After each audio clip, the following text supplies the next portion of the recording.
Samir Delgado, estudiante de quinto semestre de la Universidad de Guayaquil, va a hacer referencia a la ley Trole 4. Hola, ¿qué tal? El 18 de octubre del 2018, del 2019, cuando aún nos encontrábamos en estado de excepción debido a las manifestaciones que se dieron en el inicio de este mes,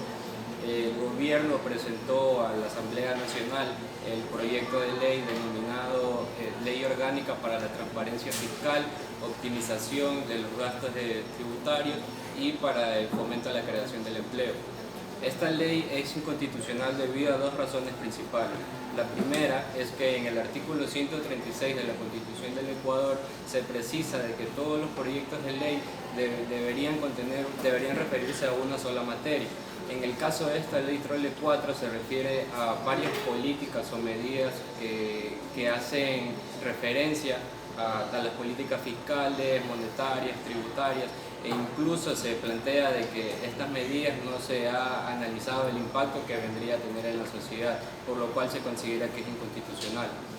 La segunda razón es que en el artículo 140 de la Constitución se determina de que todos los presidentes podrán presentar un proyecto de ley que esté calificado como urgente en materia económica,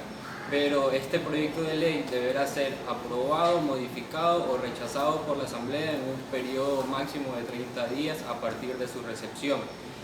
En definitiva, este periodo se cumplía para el 18 de noviembre, para la medianoche del 18 de noviembre del 2019.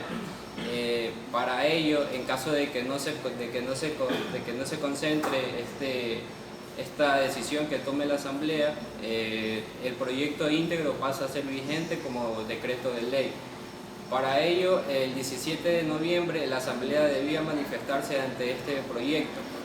teniendo 48 horas de anticipación para su convocatoria, pero para el 14 de noviembre ni siquiera se habían manifestado por medio de un oficio sobre este decreto, por lo cual se considera que es inconstitucional, ya que han violado todos los derechos de la máxima autoridad. Uno de los principales puntos o el que causó mayor impacto sobre este decreto es el impacto que vendrían a tener la desregularización financiera que provocaría una fuga de capital. La fuga de capital se la puede relacionar con un extractivismo financiero. ¿Qué es el extractivismo financiero? Cuando los países exportan bienes, estos bienes permiten un flujo físico de materias que pasa de dicho país hacia otro país, pero las relaciones de intercambio biofísica siempre ponen en desventaja a los países del sur, ya que los países del sur son los encargados de exportar bienes primarios o recursos naturales, que luego serán importados por medio de una inversión mucho más ampliada en lo que respecta al trabajo y el conocimiento, que serán reemplazados por bienes industriales o transformados por bienes industriales. Los que son encargados de comprar, transformar y de transportar estos bienes primarios son las grandes multinacionales, petroleras, mineras, incluso las de agronegocio. Debería ser de que toda exportación genere ingresos de dólares para la economía, pero en la realidad esto no sucede a cabalidad, ya que todos los ingresos que se obtienen por lo general se quedan en el exterior, en cuentas secretas, offshore, en paraísos fiscales, generalmente en Panamá, Estados Unidos, específicamente en Miami, y a esto se le aplica un impuesto a la salida de divisas. En lo que respecta a la sección tercera, esta denominada Ley Trole 4, específicamente en los artículos 69 y 70, se precisa la exoneración a los pagos al exterior por concepto de amortizaciones de capitales, de intereses. Incluso también se establece el impuesto a la salida de divisas del 2.5%, que anteriormente representaba el 5% a los pagos al exterior por bienes primarios, insumos y bienes de capital. Recordemos un poquito lo que fue la recaudación del impuesto de la salida de divisas en el 2018 del Ecuador, que se recaudó alrededor de 1.206 millones de dólares, que representaban o correspondían a las transferencias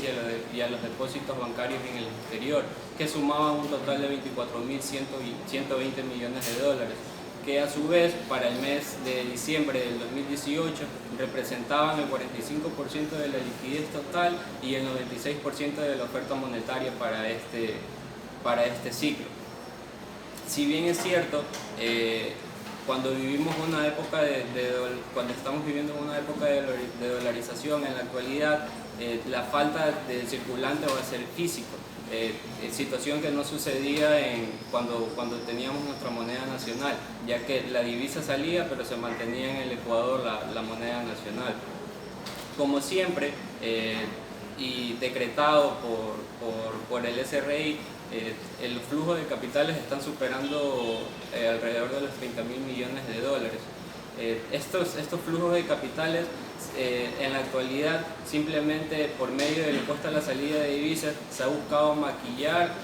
un sello de amnistía para así permitir la centralización del capital por parte de los grupos dominantes, es decir, en pocas manos. Y como siempre, los perjudicados de estas medidas neoliberales van a ser los sectores productivos que no están afiliados o vinculados con el gran capital. Muchas gracias, Sammy.